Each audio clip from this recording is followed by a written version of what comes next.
I never thought I'd be airing my dirty laundry on Reddit. But here I am, laying out 10 years of marriage like this is some sort of therapy. You think you know someone, right? You trust them, build a life together, and then they go and blindside you with something that makes you question everything. Honestly, I never imagined my wife would cheat on me, at least not in the way she did. It's funny, isn't it? When you hear the word cheating, you think of something sneaky, something done in the shadows. Late night texts, secret meetings, and hushed conversations behind closed doors. But no, Rachel, my wife for the last 10 years, didn't bother with any of that. She came right out with it, as bold as brass, suggesting an open marriage like she was doing me a favor. Seriously? Is this normal now? Am I the crazy one for thinking that's completely messed up?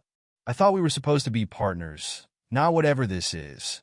Look, I'm not a writer or anything, so don't expect this to be some beautifully crafted story.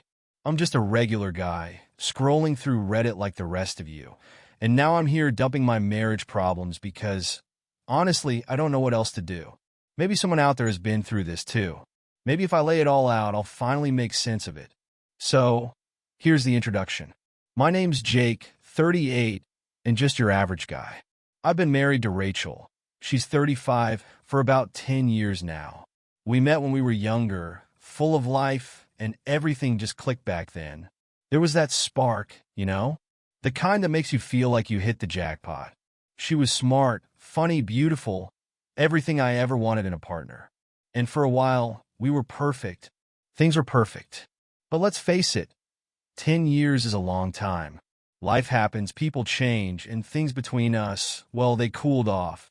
I'm not gonna lie, we got tired of each other. It wasn't like we hated each other, far from it. But after living with someone that long, sharing a bed, a bathroom, bills, groceries, and everything else, the magic just fades. It becomes routine. And yeah, our sex life took a hit.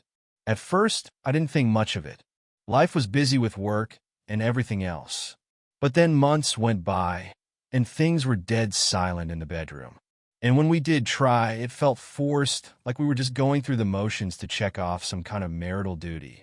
I'm not proud to admit it, but I had nights where I'd just lie there staring at the ceiling, wondering if this was what the rest of my life would look like.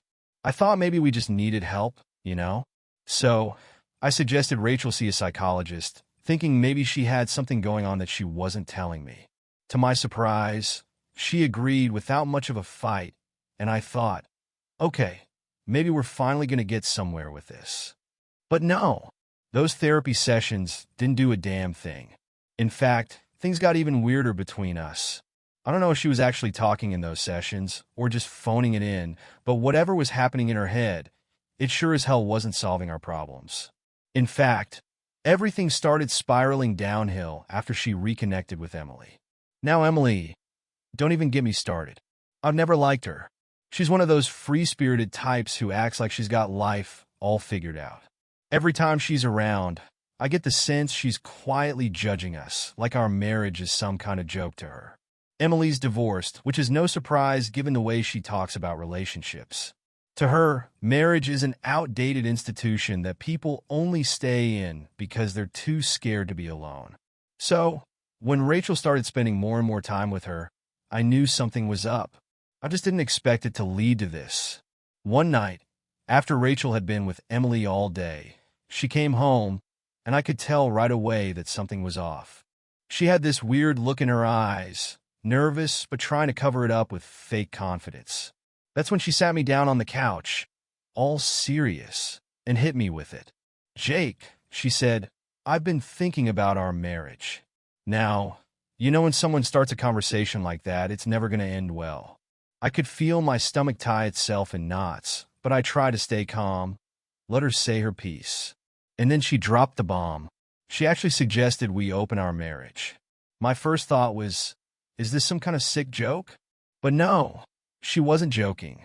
She said it like it made perfect sense, like this was somehow going to fix everything between us. According to her, it wasn't cheating because I'd know about it, because I'd know who she was with and where she was going. Like that was supposed to make it all okay. She threw out words like freedom and trust like this was some kind of enlightened solution. I just sat there, staring at her, trying to wrap my head around what the hell she was saying. My wife, the woman I'd spent a decade with, was basically asking for permission to sleep with other people. How is that not cheating? How was this supposed to be the answer to our problems? It felt like a slap in the face, like she'd already made up her mind and was just waiting for me to give the go-ahead. I tried to make sense of it all. Why was this happening now? Why was she doing this? She rambled on about how Emily had opened her eyes to new possibilities, how we were stuck in a monotonous cycle, and how this was her escape route. It's not betrayal if you're aware of it, she said, as if that would somehow lessen the blow. Like being informed that your wife wants to see other men is supposed to hurt less just because she's being upfront about it. The conversation crumbled under the weight of our emotions. I was too furious and stunned to think clearly, and she was adamant that her decision was justified. We didn't reach any conclusions. There were no raised voices, no shouting, but the atmosphere was so charged it felt like you could slice through it with a knife. Eventually, we both retreated to different rooms, as if we were strangers in our own home. I bet she's in the other room right now, texting Emily for more strategies on how to turn our marriage into a free-for-all. After that night, after she unleashed the whole open relationship thing, nothing went back to normal. How could it?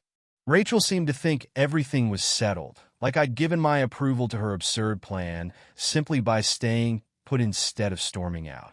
The next few weeks were a blur of tension and uncomfortable silences. She began going out more frequently. And it wasn't just with Emily. No, she started going on actual dates with other men. I don't know why I let this happen. Maybe I just froze. Part of me wanted to pack up and leave, but another part of me was still grappling with how we'd ended up here. She'd leave the house, dressed to the nines, her perfume lingering in the air, and just disappear. Like this was now a routine. Every time she left, I felt a growing sense of disgust. I wanted to yell at her, at myself, but I couldn't even summon the strength. Instead, I stayed home, nursing a beer and brooding in my own frustration. The thought of leaving was always on my mind, but for some reason, I hadn't taken any action. Maybe it was the years we'd spent together, the history we shared, or maybe I was just scared to make the first move. One night, after she'd gone out yet again, I decided I couldn't just sit idly any longer. I needed to talk to someone who wouldn't feed me any comforting nonsense about relationships. So, I texted my buddy Tom. We've been friends since college, and he's the one guy who always gives it to me straight, without any fluff. We arranged to meet at our usual dive bar, the kind with sticky floors, a pool table, and dim lighting. It wasn't glamorous, but it was our place. When I walked in, I saw Tom already at the bar, nursing a drink. Tom always had this smirk, like he knew something you didn't. He wasn't married, and he never really believed in it, so I wasn't sure how he'd react to all this. I sat down next to him, ordered a whiskey, and let out a deep sigh. "What's going on, man? You look like you've been through hell," he said without even turning his head. I skipped the formalities and laid it all out. How Rachel had sprung the open relationship idea on me, how she was dating other guys, and how trapped I felt.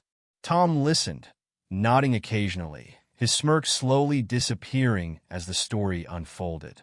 When I finished, he looked at me for a moment and then said, "Man, you need to get out of that marriage. She's walking all over you.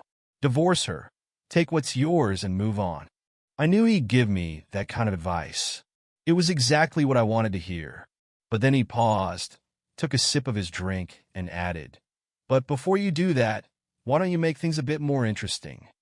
I raised an eyebrow, not sure where he was going with this. "You want to get back at her, right?" Tom leaned in, his voice dropping to a conspiratorial tone. "You can't just let her have all the fun. Why not go out, find someone yourself, and bring her home tonight?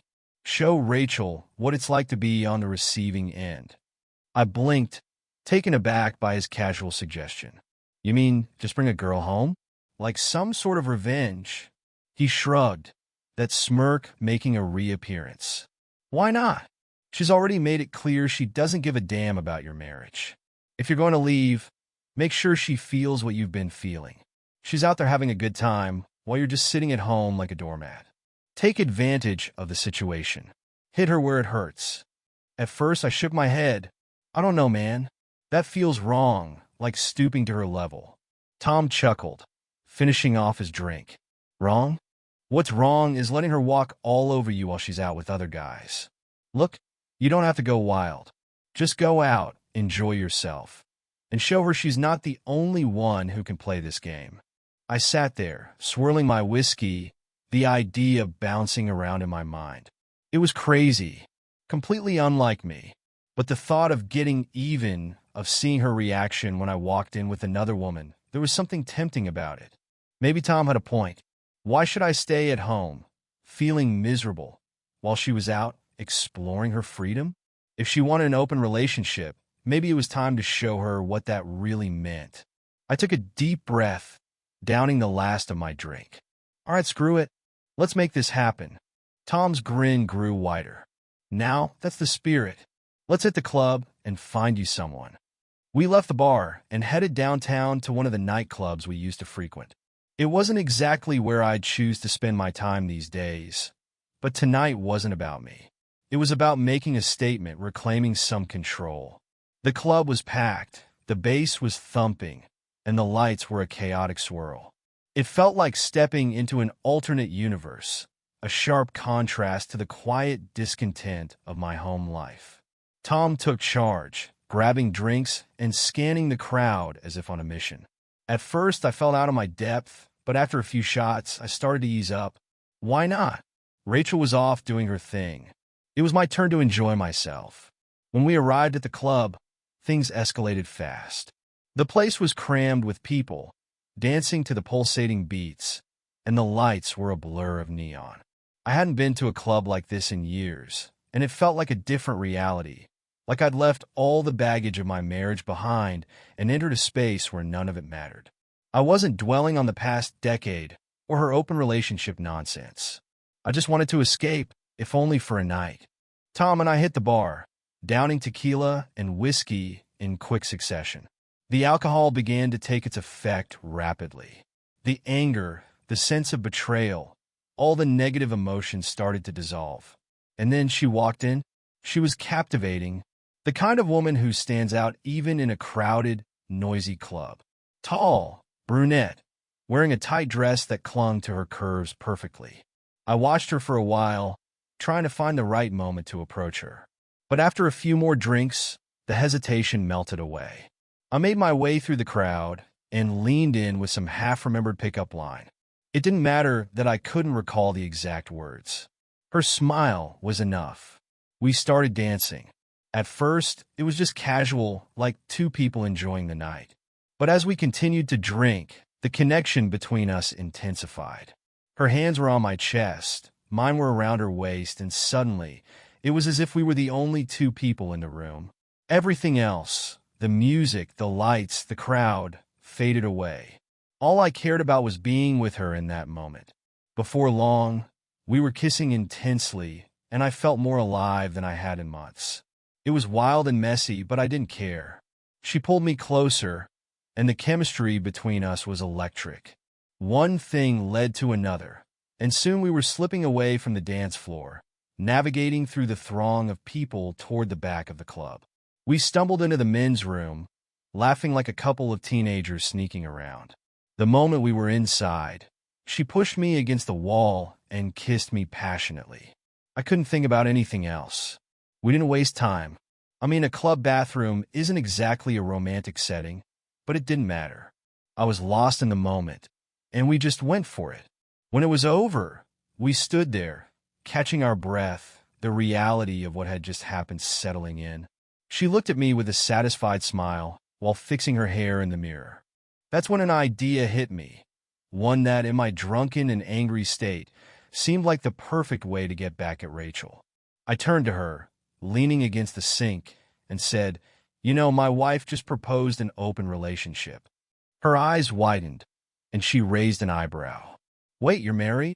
I nodded, a smirk tugging at my lips. "Yeah, but that's not the kicker. She suggested we see other people, and I didn't really give her a response. But now I got a plan. She looked intrigued, though she was still absorbing the fact that I was married. What's the plan? She asked, crossing her arms and leaning against the counter, her curiosity piqued. I took a deep breath, the alcohol giving me more courage than I probably should have had. Come back to my place. Let's have sex again, but this time in front of her. For a moment, she just stared at me, trying to gauge whether I was serious or just completely off my rocker. But then, to my surprise, a slow smile spread across her face. You want to have sex with me in front of your wife to get back at her? Yeah, I said, feeling a rush of adrenaline just thinking about it. She's out doing her own thing, and I'm supposed to accept it. So why not show her what it's like? You're gorgeous, and I'm sure she'd hate it. It's the perfect revenge. She laughed, shaking her head, clearly amused by the whole proposal. Well, that's a first. I've never been asked to help someone get revenge on their wife before. I shrugged, grinning. There's a first time for everything, right? She considered it for a moment, then downed the rest of her drink, her decision clearly made. All right, let's do it. Sounds like a blast. And just like that, the plan was set. I didn't think about the repercussions or how this might blow up in my face. All I cared about was getting back at Rachel, making her experience the same humiliation she'd been putting me through. We left the club together and headed to my place. As we drove, I couldn't help but imagine Rachel's reaction when she saw us. Part of me was incredulous that I was actually doing this, but the other part, the angry, vengeful part, was more than ready for it. This wasn't just about revenge anymore.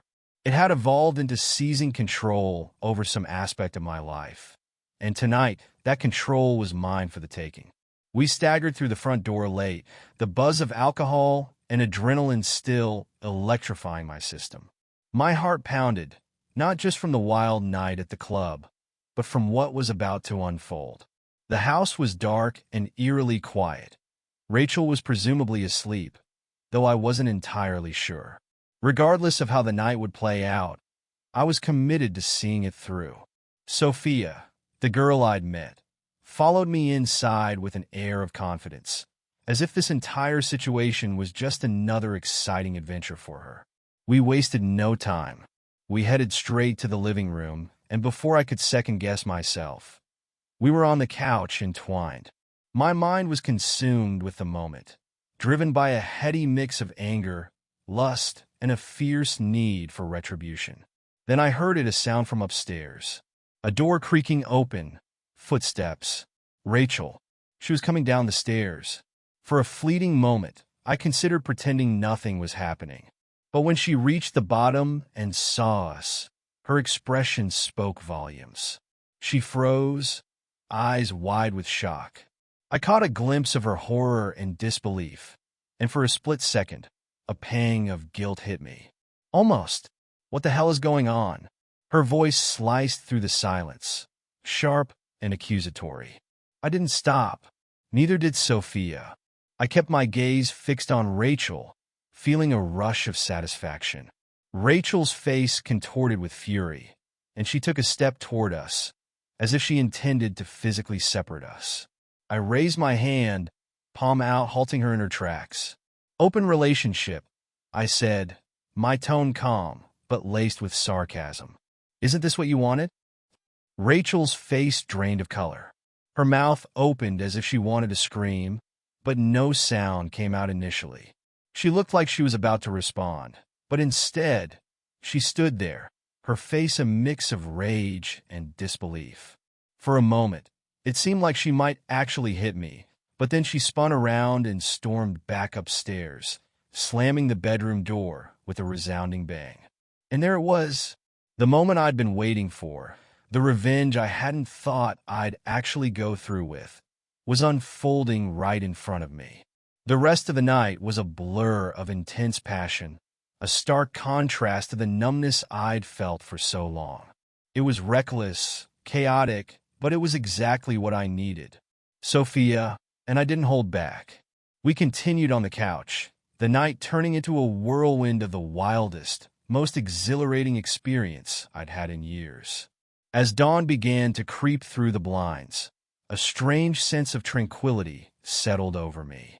Sophia got dressed, handed me her number with a playful grin, and said, "In case you want a repeat performance," before heading out the door, leaving me alone in the living room. I stared at the number in my hand, and for the first time in weeks, I felt a sense of liberation. I had finally reclaimed some control. But there was one final step I needed to take. I walked upstairs to our bedroom, where Rachel had sequestered herself. I opened the door to find her sitting on the bed, eyes red from crying, face set with anger and humiliation. She didn't even look up as I entered. I stood there for a moment, taking in the scene. This was the woman I'd envisioned spending my life with, but now she seemed like a stranger. "I'm filing for divorce," I said, my voice steady and unemotional. Rachel didn't flinch. There was no argument, no plea. She simply nodded, her lips forming a tight line. "Good," she said softly. "I'm fine with that." There was no more fight left between us. No more words needed. I turned and walked out of the room without a backward glance, feeling an unexpected lightness as the burden of the past decades seemed to lift. It was over, and I was ready to start anew. The following morning, after the chaos of the night, I sat at the kitchen table, nursing a hangover and trying to process the whirlwind of events. The divorce, the explosive revenge, and the fact that I had essentially torn my life apart in a few short hours. Yet amidst all this, one thing kept echoing in my mind: Sophia. Her number lingered in my thoughts, and I couldn't shake the memory of her. I wasn't sure why, but after staring at my phone for what felt like an eternity, I dialed her number. Maybe I needed some semblance of normalcy after the upheaval.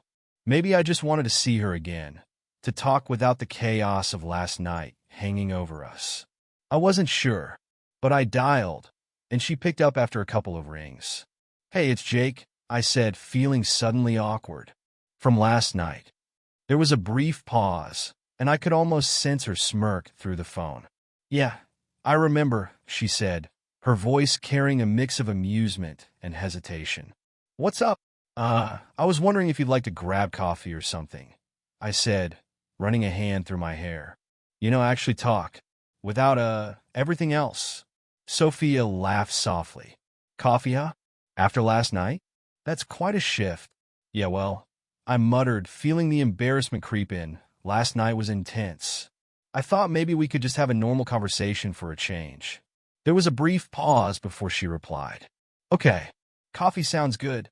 We met up at a small cafe not far from my place, a neutral ground where the whirlwind of the past 24 hours could seem like a distant memory. When Sophia walked in, I felt a twinge of awkwardness. Hooking up in a club bathroom and then in front of my wife wasn't exactly how most people start their conversations. Yet, here we were sitting across from each other, both a little uneasy and unsure of what to say next. Initially, we struggled with the silence. We both seemed more focused on our coffee than addressing the giant elephant in the room. Eventually, Sophia broke the silence. "So, that was quite a night," she said, offering a small, almost sheepish smile. I nodded, chuckling awkwardly. "Yeah, that's one way to put it. I'm not usually that guy, you know."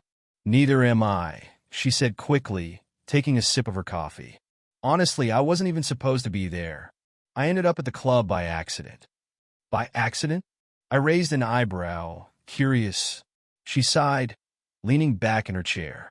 "Yeah, my boyfriend, well, ex-boyfriend now, dumped me a few days ago.